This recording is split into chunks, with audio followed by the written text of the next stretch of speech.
ठीक है एंजल, आज हम लोग जो है एनारोबिक रेस्पिरेशन करने वाले हैं।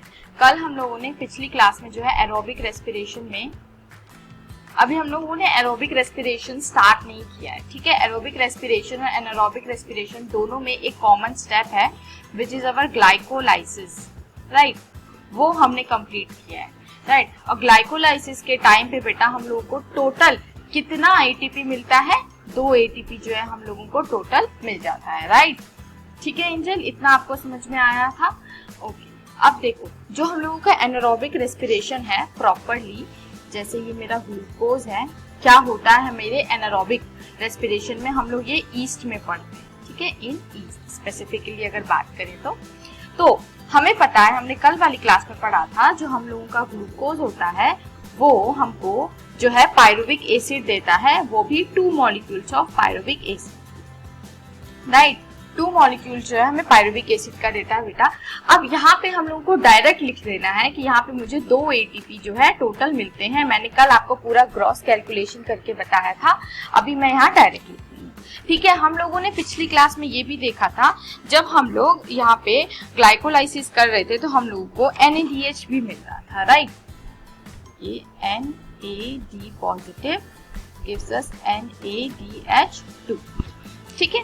अब यहाँ पे ध्यान से देखो क्या होता है। बेसिकली मेरे को यहाँ पे 2 pyruvic acid, 2 molecules of pyruvic acid मिले। अब ये क्या होगा, यहाँ पे एक एंजाइम काम करेगा angel, that is our pyruvic decarboxylase, ठीक है, पायरुविक डीकार्बोक्सिलेज।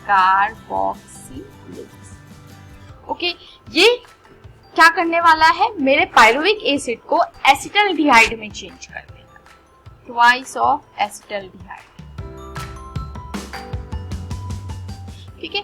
और जब ये काम कर रहा होगा तो इस दौरान ये CO2 के मॉलिक्यूल्स को जो है रिलीज करेगा, ठीक है। ये हम लोगों को पता है, हम लोगों को एनारोबिक रेस्पिरेशन जब हमने पिछली क्लास में थोड़ा सा समअप देखा था, मतलब जब हम लोग सिर्फ इसका इंट्रोडक्शन देख रहे थे तो हमें पता है हम लोगों को प्रोडक्ट में क्या मिल रहा था, C2H5OH, 2 मॉलिक्यूल्स कार्बन डाइऑक्साइड के और थोड़ी सी लिमिटेड अमाउंट में एनर्जी, है ना, हमें ये मिल रही थी। तो ये देखो एक प्रोडक्ट हम लोगों को मिल चुका है, that is our Cu। Now what will happen, ये जो मेरा एसिटल्डिहाइड है, जो कि मेरा एल्डिहाइड है, ठीक है, ये एक फिर से एक जो हम लोगों का एंजाइम यहाँ पे काम करेगा, उस एंजाइम का नाम है हमारा, अभी बताते हैं, that is our alcohol dehydrogenase, alcohol dehydrogenase. What will happen बेटा, ये जो हम लोगों का एसिटल्डिहाइड है इसको ये अल्कोहल में चेंज कर देगा, दैट इज अवर इथेनॉल। इसको हम लोग इथाइल अल्कोहल भी बोलते हैं, और ये 2 मॉलिक्यूल्स ही मिलेंगे बेटा, ठीक है, 2 मॉलिक्यूल्स ऑफ इथाइल अल्कोहल, ठीक है। अब यहाँ पे क्या होगा, जब मुझे यहाँ पे NADH2 मिला था ना बेटा, तो यहाँ पे व्हाट विल हैपन, ये जो अल्कोहल डिहाइड्रोजिनेज है ये हमेशा इस कोएंजाइम का यूज कर लेगा, इस कोएंजाइम को यूज करके जो है मेरा ये इथेनॉल बनाएगा और फिर वापस से ये इसमें टर्न हो जाता है, ठीक है। हम लोगों ने पिछली क्लास में जब पढ़ा था तो हम लोगों ने देखा था एंजल कि मेरा जो NADH है, ठीक है, जो मेरा ये NADH2 है, ये मेरा फॉर्म हो रहा था और ये मेरे को क्या दे रहा था, ये मेरे को 6 एटीपी और मिलके बना के दे रहा था, राइट, है ना, कि 2 मॉलिक्यूल्स ऑफ एटीपी हम लोगों के बन रहे थे। बट यहाँ पे सिर्फ और सिर्फ मुझे 2 एटीपी मिलेंगे डायरेक्टली, मुझे इनडायरेक्ट फॉर्म में भी कुछ नहीं मिलेगा, बिकॉज यहाँ पे ये वापस से यूज हो जा रहा है, ठीक है। ये बात हमेशा दिमाग में रखना, हमेशा दिमाग में रखना कि जो हमारा एनारोबिक रेस्पिरेशन होगा एंजल, उसमें मुझे ये तो कभी नहीं मिलेगा, बिकॉज ये रीसाइकल रीयूज हो जाता है, इथेनॉल बनने के लिए ये दोबारा से रीयूज हो जाएगा, ठीक है। तो जहाँ पे मुझे यहाँ एटीपी मिलना चाहिए था 3 एटीपी पर NADH2, वो मुझे यहाँ नहीं मिलेगा, बिकॉज ये रीयूज हो जाएगा। मुझे जो डायरेक्ट जो भी चीज मिलेगी वो मिलेगी ये 2 एटीपी, ठीक है, ये मेरे को मिलेगा। ये हम लोगों का प्रॉपर एनारोबिक रेस्पिरेशन होगा, ठीक है। तो अगर आपसे यहाँ पे कोई पूछे कि भाई डायरेक्ट कितनी एटीपी मिलती है और ग्रॉस एटीपी कितनी मिलती है, तो बेटा नेट एटीपी गेन तो आपका 2 है, ठीक है। बट हमारा ग्रॉस एटीपी जो है कोई भी नहीं है, नो ग्रॉस एटीपी, बिकॉज यहाँ पे हमें इनडायरेक्ट फॉर्म में कुछ नहीं मिला, वो रीयूज हो गया। ठीक है, तो ये हो गया हम लोगों का एनारोबिक रेस्पिरेशन। आप मुझे ये बताओ, इसमें कोई डाउट आपको? यहाँ पे हम लोग एरोबिक रेस्पिरेशन में हम लोगों ने पिछली क्लास में क्या पढ़ा था, ग्लाइकोलिसिस पूरा पढ़ लिया। अब मैंने आपको आइडिया दिया था पिछली क्लास में कि ग्लाइकोलिसिस के बाद एरोबिक रेस्पिरेशन में और भी स्टेप्स होंगे। दूसरा स्टेप जो होता है, ये फर्स्ट स्टेप होता है जो कि साइटोप्लाज्म में होता है, और दूसरा स्टेप जो होता है वो होता है मेरा क्रेब्स साइकिल, जिसको हम लोग ट्राई कार्बोक्सिलिक एसिड साइकिल भी बोल देते हैं। ठीक है, अब इस ट्राई कार्बोक्सिलिक एसिड साइकिल का आज हम लोग काम तमाम करेंगे। देखो, सबसे मेन हम लोगों का यही है। ठीक है, देखो ध्यान से समझने की कोशिश करना बेटा, जो मेरा ग्लाइकोलाइसिस है और जो मेरा क्रेब्स साइकिल है, इनके बीच में ना एक और छोटा सा रिएक्शन होता है, that is our gateway reaction.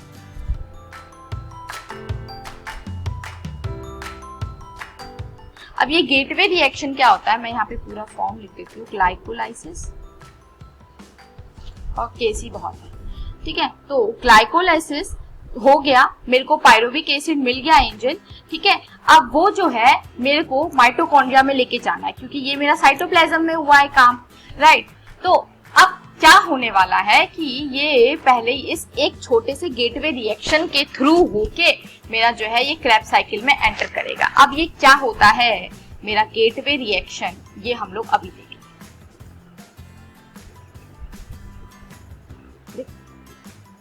मैं यहाँ पे स्टेटमेंट डाल देती हूँ, गेटवे रिएक्शन। देखो एंजल, जो हम लोगों का माइटोकॉन्ड्रिया होता है ना, मैं अगर यहाँ पे माइटोकॉन्ड्रिया ड्रॉ करूँ एक, ठीक है, तो यहाँ पे इसके वॉल्स ड्रॉ कर देती हूँ, ये इनर है मेरा। हमारा जो क्रेब्स साइकिल होता है बेटा, वो यहाँ पे होता है, ठीक है, मैट्रिक्स। ओके, हमारा यहाँ पे क्रेब्स साइकिल होगा, और जो मेरा पायरुविक एसिड बना है वो बना है मेरा ये साइटोप्लाज्म है। ठीक है, ये मेरा साइटोप्लाज्म है, साइटोप्लाज्म में मेरा पायरुविक एसिड बना है। अब जब ये मेरा आउटर, मैंने आपको पढ़ाया था माइटोकॉन्ड्रिया में, जो हम लोगों का माइटोकॉन्ड्रिया का आउटर सरफेस होता है, आपको याद हो तो वो परमिएबल होता है टू ऑल द मॉलिक्यूल्स। ठीक है, वो हाईली मतलब परमिएबिलिटी काफी शो करता है। ठीक है, लेकिन जो मेरा जो इनर मेम्ब्रेन होता है माइटोकॉन्ड्रिया का, वो स्पेसिफिक परमिएबिलिटी शो करता है, मतलब किसी चीज को ही अंदर आने की परमिशन देता है। ठीक है, तो यहाँ पे मेरा क्या होगा, मेरा पायरुविक एसिड जो है बेटा, वो मेरे इस मेम्ब्रेन से तो पास हो जाएगा, आउटर मेम्ब्रेन ऑफ माइटोकॉन्ड्रिया से। ठीक है, लेकिन जो ये इनर मेम्ब्रेन है, ये इनर मेम्ब्रेन को जो है क्रॉस नहीं कर पाता है पायरुविक एसिड। ठीक है, तो ये एक और रिएक्शन में जाता है बेटा, यहाँ पे पेरीन्यूक्लियर मेम्ब्रेन तक तो मेरा पायरुविक एसिड आ गया, बट ये यहाँ से आगे नहीं बढ़ सकता। यहाँ पे इसको इनर मेम्ब्रेन जो है, ये मेरा इनर मेम्ब्रेन, ये रोक लेता है। ठीक है, तो व्हाट विल हैपन, मेरा जो पायरुविक एसिड होगा अपने आप को कन्वर्ट कर लेगा बेटा एसिटाइल कोएंजाइम ए। ठीक है, ये मेरा एसिटाइल कोएंजाइम ए में जब ये चेंज कर लेगा, मैं ACOA लिख देती हूँ, उसके बाद एसिटाइल कोएंजाइम ए में चेंज होने के बाद जो है वो मेरा मैट्रिक्स में एंटर कर जाता है। मैट्रिक्स में एंटर करने के बाद मेरा क्या होगा, क्रेब्स साइकिल अब स्टार्ट हो जाएगा। ठीक है, और एक बात हमेशा याद रखना, मेरा जो पायरुविक एसिड था वो मेरा 3 कार्बन कंपाउंड था, लेकिन जो मेरा एसिटाइल कोएंजाइम ए है वो मेरा 2 कार्बन कंपाउंड है। यहाँ पे मेरा CO2 जो है बेटा रिलीज हो जाता है। ठीक है, डीकार्बोक्सिलेशन बोल देते हैं इसको बेसिकली। अब ये हमारा गेटवे रिएक्शन होता है, प्रॉपर गेटवे रिएक्शन। ठीक है, यहाँ तक कोई डाउट? मतलब कि यहाँ पे बस एक गेट खोलना है ताकि मेरा क्रेब्स साइकिल हो सके। ठीक है, साइटोप्लाज्म से अंदर आने के लिए एक गेट खोला, वो गेट क्या था बेटा, एसिटाइल कोएंजाइम ए का बनना इज द गेट। ऑलराइट, तो जब ये यहाँ पे आके बन गया एंजल, तो अब यहाँ पे मेरा मेन जो पर्पस है वो होगा जो कि मेरे एरोबिक रेस्पिरेशन का नेक्स्ट स्टेप है, that is our Krebs cycle. Okay, तो आपको अगर ये नोट करना है तो आप नोट कर सकते हो। अब हम लोगों का नेक्स्ट स्टेप आ जाता है Krebs cycle. Okay, gateway reaction हो गया, glycolysis done, gateway reaction done, now Krebs cycle. ठीक है, अब हम लोग क्रेब्स साइकिल करेंगे। क्रेब्स साइकिल थोड़ा सा इंपॉर्टेंट पार्ट होता है हमारा एरोबिक रेस्पिरेशन का, बिकॉज हम लोगों का जो ग्लाइकोलिसिस है उसमें हमें सिर्फ 2 एटीपी मिल गए, लेकिन लार्ज अमाउंट जो हमें एटीपी मिलेगा वो यू कैन से एंजल की हमारे क्रेब साइकिल से मिलता है। ठीक है, अब यहाँ पे हम लोग स्टार्ट करते हैं क्रेब साइकिल। बिल्कुल मैं बता देती हूँ, हम लोगों का जो है ग्लाइकोलिसिस हो गया, ठीक है, हम लोगों का गेटवे रिएक्शन हो गया। अब हम लोग जो है क्रेब साइकिल करेंगे, और क्रेब साइकिल जो है थोड़ा सा इंपॉर्टेंट साइकिल होता है, बिकॉज हमें ग्लाइकोलिसिस में तो 2 एटीपी मिल गए थे, लेकिन इसके अलावा जो मेरे को 36 एटीपी मिलते हैं टोटल, ठीक है, पूरे के पूरे एरोबिक रेस्पिरेशन में। वो बाकी कहाँ से आता होगा? ऑब्वियसली जो है हमारे जो आगे के रिएक्शंस हो रहे हैं, आगे के साइकिल्स हो रहे हैं, उनसे ही आ रहा होगा। ठीक है, तो एक काइंड ऑफ इम्पॉर्टेंट साइकिल हो जाती है ये हमारी क्रेब साइकिल। ठीक है, इसको हम लोग और क्या बोलते हैं? Angel try carboxylic acid cycle, ये भी हम लोग इसको बोल देते हैं। ठीक है, अब देखो हम लोगों का जो ये क्रेब साइकिल होता है, इसको हम लोग और भी बहुत तरीके के नाम है, इसके नाम अनेक है। इसको हम लोग सेंट्रल मेटाबॉलिक पाथवे भी बोलते हैं, बिकॉज ये सेंट्रल पार्ट है हम लोगों के जितने भी पाथवे होते हैं। ठीक है, तो उसमें ये सेंट्रल पार्ट होता है, राइट। देखो अभी हम लोग ग्लूकोज से बात कर रहे हैं, ग्लूकोज से कैसे हमें एनर्जी मिलेगी। ठीक है, अभी हम लोग ग्लूकोज को ही तोड़ा है, हमने ग्लाइकोलिसिस किया है। फिर अभी हम लोग कुछ टाइम, जब ये हमारा चैप्टर कंप्लीट होने वाला होगा, तो हम लोग देखेंगे कि हमारी जो फैट है वो हमें एनर्जी कैसे देते हैं, हमारे प्रोटीन्स हमें एनर्जी कैसे देते हैं। इन सब में मेरा क्रेब साइकिल तो कॉमन है, इसलिए इसको मैं क्या बोल रही हूँ? Central metabolic path, central metabolic pathway, और यू कैन से पाथ। ठीक है, और मैं इसको क्या बोल सकती हूँ? मैं इसको बेटा एम्फीबॉलिक पाथवे भी बोलती हूँ। ठीक है, एम्फीबॉलिक पाथवे। ठीक है, यहाँ एम्फीबॉलिक पाथवे का क्या मतलब है? जो मेरा क्रेब साइकिल है उसमें मेरा एनाबॉलिक रिएक्शंस भी देखने को मिलता है मुझे, और कैटाबॉलिक रिएक्शंस भी देखने को मिलते हैं मेरे को। एनाबॉलिक रिएक्शंस क्या होते हैं? जब मेरा कोई भी केमिकल जुड़ के नया कुछ बना रहा है। ठीक है, ठीक है, और कैटाबॉलिक क्या होता है? मेरे जो कोई भी फूड या कोई भी केमिकल जो है ब्रेक डाउन हो रहा है। ठीक है, तो इसको हम लोग कैटाबॉलिक रिएक्शन कहते हैं। तो दोनों ही चीजें जो है मेरे यहाँ इस क्रेब साइकिल में देखने को मिलती है, इसलिए हम लोग इसको क्या बोलते हैं? एम्फीबॉलिक पाथवे बोल देते हैं। ठीक है, अब यहाँ पे हम लोग क्रेब साइकिल पे चलते हैं, इसको मैं रख करती हूँ, ध्यान से देखना है इसको बेटा। देखो यहाँ पे सबसे पहले स्टार्ट करूंगी मैं पायरुविक एसिड से ही, ठीक है, जिसको हम लोग पायरुवेट भी बोलते हैं। यहाँ पे मैं पेन छोटा वाला यूज कर लेती हूँ। Pyruvate, pyruvate is my 3 carbon compound which is present in my cytoplasm.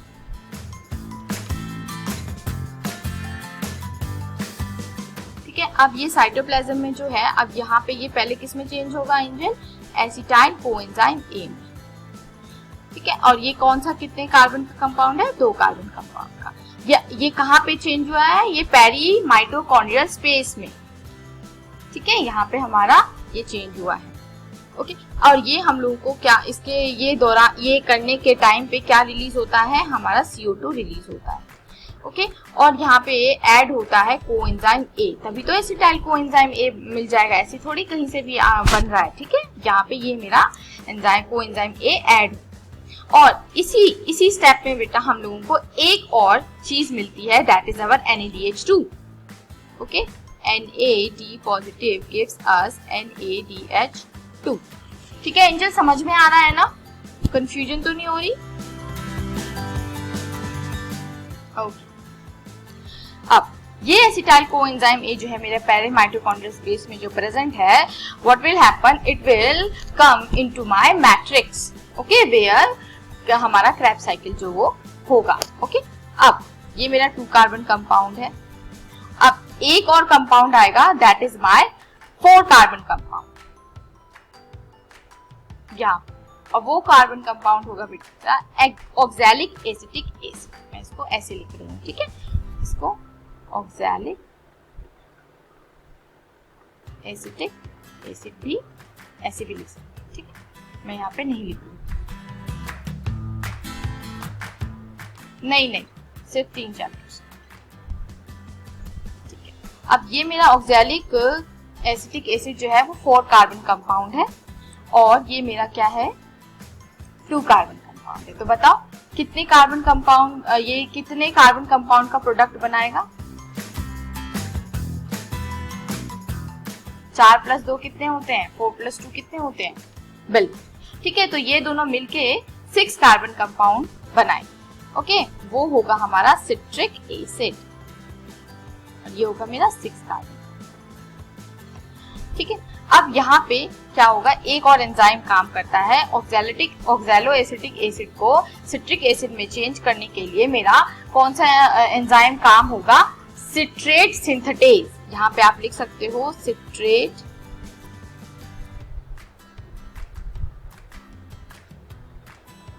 Synthetase, ठीक है। ये हुआ। अब सिट्रिक एसिड जो है मेरा आइसोसिट्रेट में चेंज हो जाएगा in the presence of an enzyme isomerase. ये चेंज हो जाएगा आइसोसिट्रेट में। आइसोसिट्रेट भी 6 कार्बन कंपाउंड ही होता है, ओके। और आइसोसिट्रेट मेरा क्या होगा, यहाँ पे फिर से क्या होगा बेटा, 6 कार्बन कंपाउंड मेरा 5 कार्बन कंपाउंड में चेंज होने लगेगा, ठीक है। अब कार्बन कंपाउंड्स यहाँ इस स्टेप के बाद कम होने लगेंगे, ठीक है। ये आप बस ध्यान रखना, ठीक है। ज्यादा हार्ड नहीं है। जो मेरा क्रेब्स साइकिल है उसमें मेरा फर्स्ट कंपाउंड क्या बना, मेरा सिट्रिक एसिड, जो कि 6 कार्बन कंपाउंड था, ठीक है। उसी का जुड़वा भाई है आइसोसिट्रेट। अब ये क्या करेगा, मेरा CO2 यहाँ से रिलीज हो जाएगा और यहाँ पे देखो एक मेरा यहाँ पे बना NaDH2, एक यहाँ मेरा NaDH2 बनेगा, ठीक है। NaDH2 यहाँ पे भी मेरा बनेगा। अब ये NaDH2 जब मेरा बना और मेरा एक कार्बन जो है CO2 के फॉर्म में निकल गया, तो मेरा जो एक सब्सटेंस बनेगा वो मेरा कौन सा कितने कार्बन का होगा? 5 कार्बन कंपाउंड का होगा और वो होगा मेरा अल्फा कीटो ग्लूटरेट या अल्फा कीटो ग्लूकोरिक एसिड भी बोलते हैं, ठीक है। तो यहाँ पे हम लोग लिखेंगे अल्फा कीटो ग्लूटरेट, ठीक है। ये मेरे को मैं यहाँ पे अच्छे से लिख देती हूँ।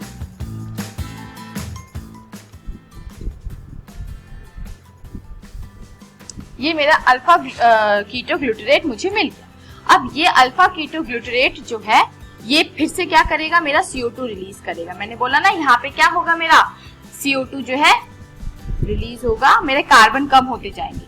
अब यहाँ से मेरा जब CO2 रिलीज होगा एंजल, और यहाँ पे क्या होगा, मेरा कोएंजाइम A, जैसे यहाँ पे एक बार कोएंजाइम A यहाँ पे ऐड हुआ था, एक बार यहाँ पे ऐड हुआ कोएंजाइम, ओके। इसी दौरान जो है मेरा क्या होगा, NaDH2 बनेगा।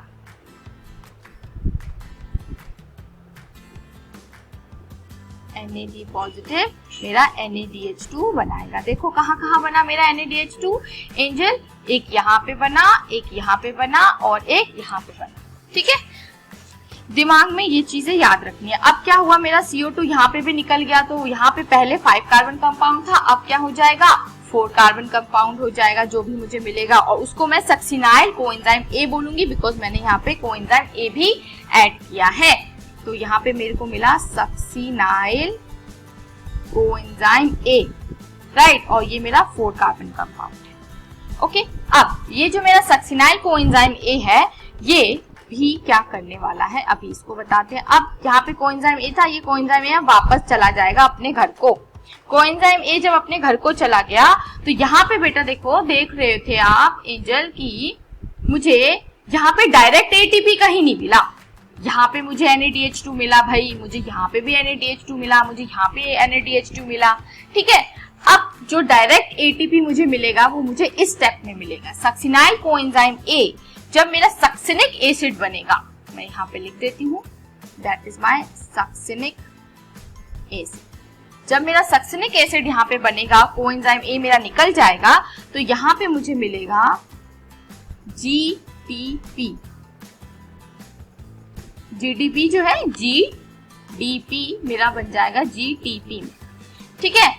अब ये GDP और GTP क्या होता है मैम, देखो एंजल, मेरा जैसे एटीपी होता है ना, उसमें एडिनोसाइन ट्राइफॉस्फेट होता है। बायोमोलिक्यूल चैप्टर में मैंने आपको पढ़ाया है ना कि जो मेरा नाइट्रोजनस शुगर होगा उसमें मेरा एडेनिन जुड़ा होगा फर्स्ट पोजीशन पे पेंटोज शुगर के पास, याद है? वैसे ही बेटा जो ये जीडीपी होता है ना, यहाँ पे मेरा नाइट्रोजनस बेस की जगह ग्वानिन जुड़ा होता है। तो जब ग्वानिन जुड़ा होगा एडेनिन की जगह तो मेरे को क्या, हम लोग उसको क्या बोलेंगे? गॉनोसाइन डाइफॉस्फेट या गॉनोसाइन ट्राइफॉस्फेट। हाँ बिल्कुल, जीडीपी। ओके, तो यहाँ पे मेरे को जीडीपी मिला और ये बिल्कुल डायरेक्ट एटीपी होता है हम लोगों का, ठीक है? तो ये मुझे यहाँ पे एक एटीपी मिल गया, ठीक है? तो ये मेरा एक हो गया। अब देखो यहाँ पे, अभी मैं इसके आगे भी चलूंगी, पहले हम लोग थोड़ा सा और देख लेते हैं। यहाँ पे ध्यान से देखना, मेरा यहाँ पे स्टेप बाय स्टेप चलेंगे। फर्स्ट स्टेप था मेरा सिट्रिक एसिड में चेंज होना, दूसरा स्टेप था एंजल सिट्रिक एसिड से आइसोसिट्रेट में चेंज होना, फिर आइसोसिट्रेट से अल्फा कीटोग्लूटरेट में चेंज होना is my third step. Okay, this is my third step. फिर अल्फा ग्लूटरेट जो है सक्सिनाइल कोएंजाइम में हुआ तो ये मेरा फोर्थ, सक्सिनाइल जो है सक्सिनिक में हुआ ये मेरा फिफ्थ। 5 स्टेप अब तक हम लोग कंप्लीट कर चुके हैं। देखो टोटल हमारे 8 स्टेप्स होते हैं, अब मुझे यहाँ पे 3 स्टेप्स और कंप्लीट करने हैं। वो कैसे होते हैं? अब यहाँ पे ये इतना बड़ा सर्कल नहीं बना पाई, कोई बात नहीं। अब यहाँ पे ये जो सक्सिनिक एसिड है ये भी 4 कार्बन कंपाउंड है एंजल। अब ये 4 कार्बन कंपाउंड जो है क्या करेगा? मेरा 3 कार्बन कंपाउंड बनाएगा। क्या मैं सही बोल रही हूँ?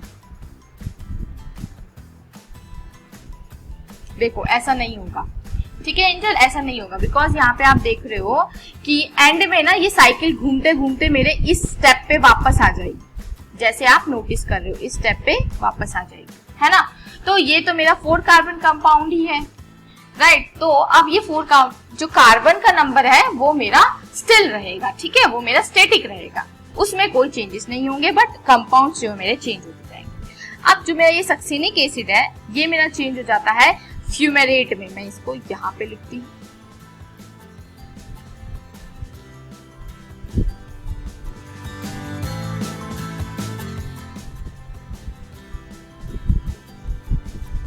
फ्यूमेरेट में चेंज हो जाएगा।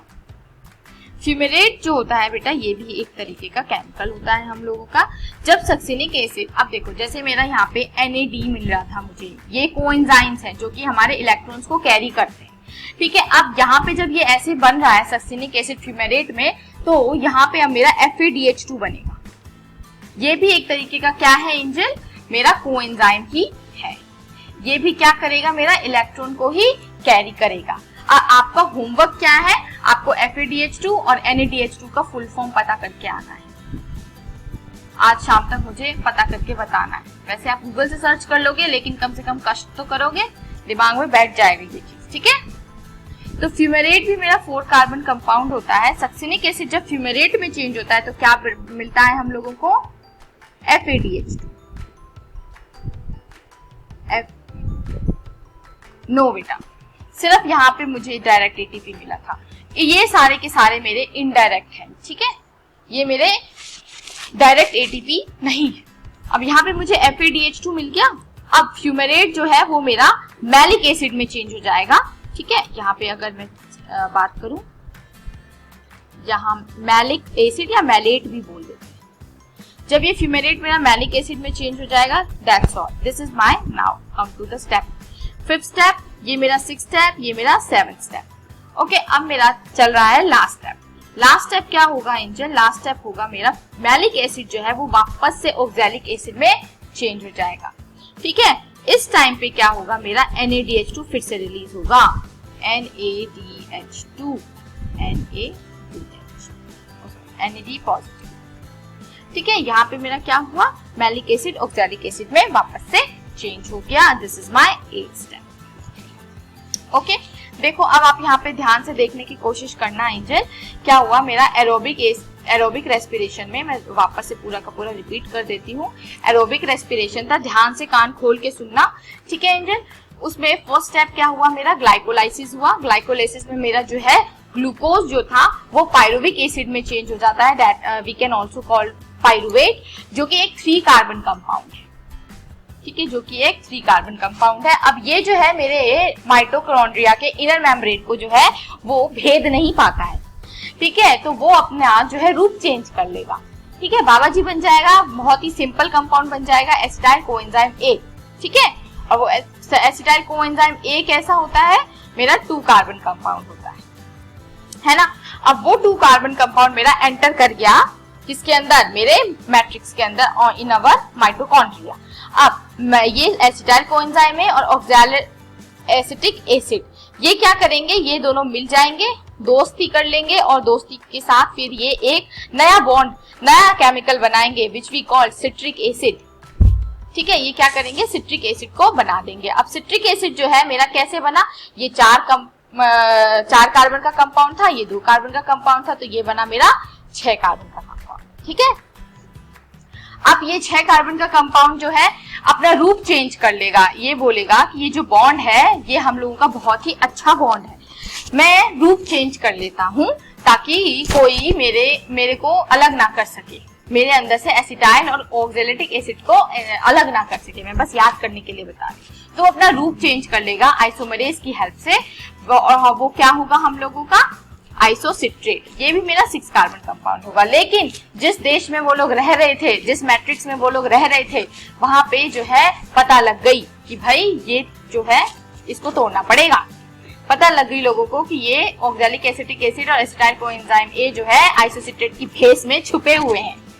ठीक है, तो जब ये आइसोसिट्रेट की भेस में छुपे हुए थे तो इन्होंने इसको तोड़ने की कोशिश की, मैट्रिक्स वालों ने। तो मैट्रिक्स में इन्होंने जब तोड़ने की कोशिश की तो सबसे पहले धीरे धीरे तोड़ा, 6 कार्बन को इन्होंने 5 कार्बन कंपाउंड में चेंज किया।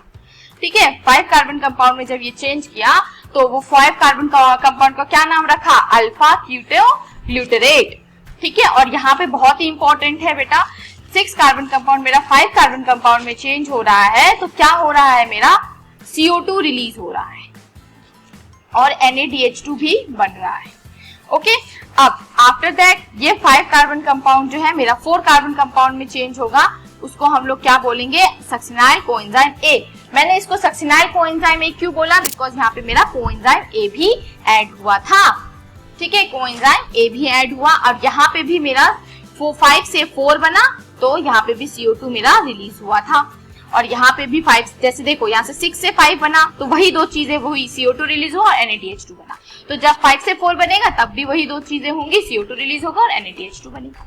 ठीक है, अब after that succinyl coenzyme A ने सक्सिनिक एसिड बनाया। उसने बोला कि भाई 4 कार्बन कंपाउंड तो मैंने बना लिया, लेकिन मुझे अभी तक ऑक्सैलिक एसिड नहीं मिला है। तो वहां पे मेरा कोएंजाइम जो है क्या करेगा, वो कहेगा कि भाई मैं चला जाता हूँ, मैं ढूंढ के लाता हूँ उसे। तो वो चला जाता है, जब वो चला जाता है तो मेरा जो ये सक्सिनाइल कोएंजाइम ए है वो सक्सिनिक एसिड में चेंज हो जाता है। अब सक्सिनिक एसिड में चेंज करते टाइम पे वो क्या करता है, उसके पास अजीब सी शक्तियां आ जाती हैं। तो वो अजीब सी शक्तियां क्या होती हैं, वो GTP होती हैं। ठीक है, जब succinyl coenzyme A succinic acid बना तो उसने अपने अंदर कुछ एनर्जी बनाई। वो एनर्जी क्या थी, GTP, जो कि हमारी डायरेक्ट ATP होती है। ठीक है, अब वो GTP जो है, सक्सिनिक एसिड जो है, वो फ्यूमेरेट में चेंज हुआ। ठीक है, और फ्यूमेरेट बनाते टाइम जो है उसने एक नए बेबी को जन्म दिया, that is our FADH2। Okay, अब फ्यूमेरेट बन गया मेरा। फ्यूमेरेट ने क्या किया कि भाई अभी तक मुझे ऑक्सैलिक एसिटिक एसिड नहीं मिल रहा है, तो व्हाट विल हैपन, फ्यूमेरेट ने सोचा कि मैं एक एसिड बना लेता हूँ। तो उसने एक एसिड बनाया जिसको हम लोग बोलते हैं मैलिक एसिड। इसको बेटा हम लोग मैलेट भी बोलते हैं। ठीक है, अब ये भी 4 कार्बन कंपाउंड था। अब क्या हुआ, टाइम आ गया है, मैलिक एसिड को पता लग गई कि ऑक्सैलिक एसिड कहाँ है, तो उसने सोचा मैं फिर से एक एनर्जी बनाता हूँ। जैसे ही मैं वो एनर्जी बनाऊंगा तो मैं ऑक्सैलिक एसिटिक एसिड में चेंज हो जाऊंगा।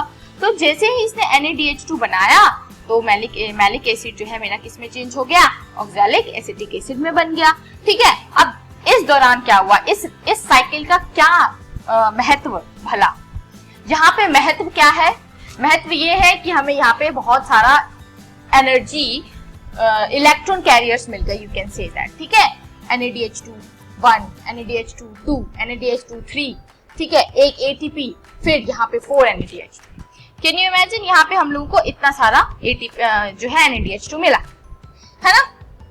अब एक बात और याद रखना बेटा, पायरुवेट जो है मैंने एक ही लिया था, लेकिन मुझे पता है मेरा जो ग्लाइकोलाइसिस है उसमें मेरे कितने कंपाउंड, कितना मॉलिक्यूल बना था पायरुवेट का, 2, है ना। मैं सही बोल रही हूँ कि नहीं सही बोल रही हूँ, है ना। तो यहाँ पे जो मेरा 4 NADH2 पूरे के पूरे साइकिल में बने, ठीक है, वो 4 NADH2 जो है उसका डबल करना पड़ेगा। तो हमें टोटल 8 NADH2 मिला, मुझे 2 GTP मिला और मुझे और क्या मिला, 1 FADH2 था, तो यहाँ पे 2 FADH2 मिला।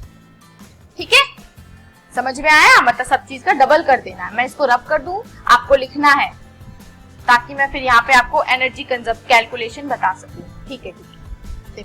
अब हम लोग नेक्स्ट आ जाते हैं energy calculation of our Krebs.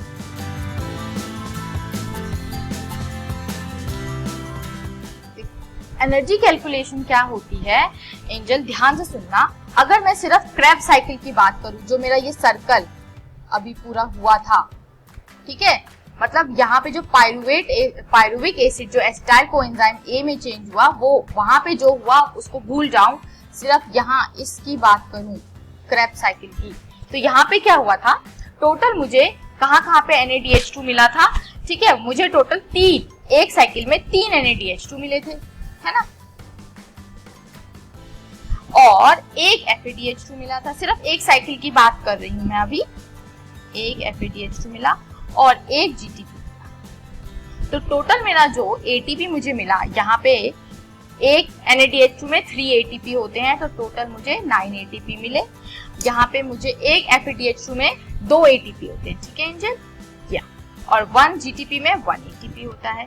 हाँ, तो टोटल 9, 10, 11, 12 ATP मुझे क्रेब साइकिल में मिले, ठीक है, ओनली इन क्रेब साइकिल।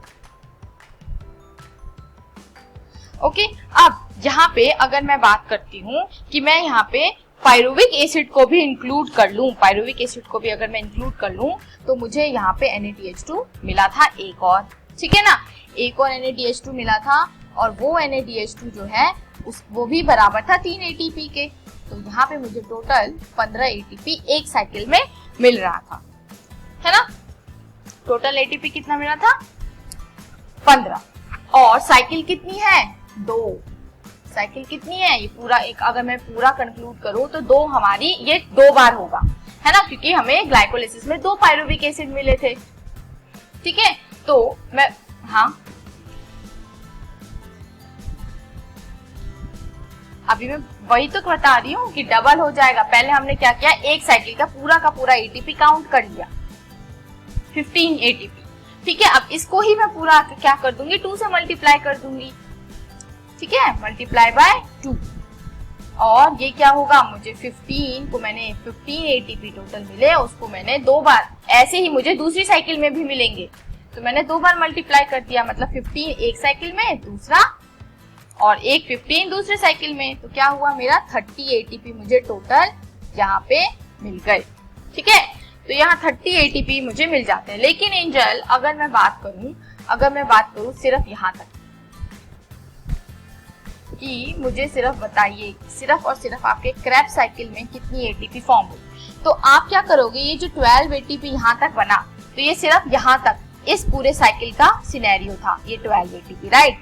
तो ये साइकिल दोबारा होगा, तो इसको आप मल्टीप्लाई कर दो 2 से, तो ये 24 ATP मुझे क्रेब साइकिल के टाइम पे मिला। लेकिन मैं जब पायरुविक एसिड को भी इंक्लूड कर रही हूँ, ठीक है, तो मैं जब पायरुविक एसिड को भी कंक्लूड करूंगी, तो यहाँ पे मैं 15 से मल्टीप्लाई करूंगी, तो मुझे 30 ATP मिलेगा, और ये समझ में आ जाना चाहिए। आगे आपको ये समझ में, मतलब in total you can say 30 ATP मिल जाता है मुझे, पूरा का पूरा इंक्लूडिंग माय पायरुविक एसिड, वो 30 ATP, ठीक है,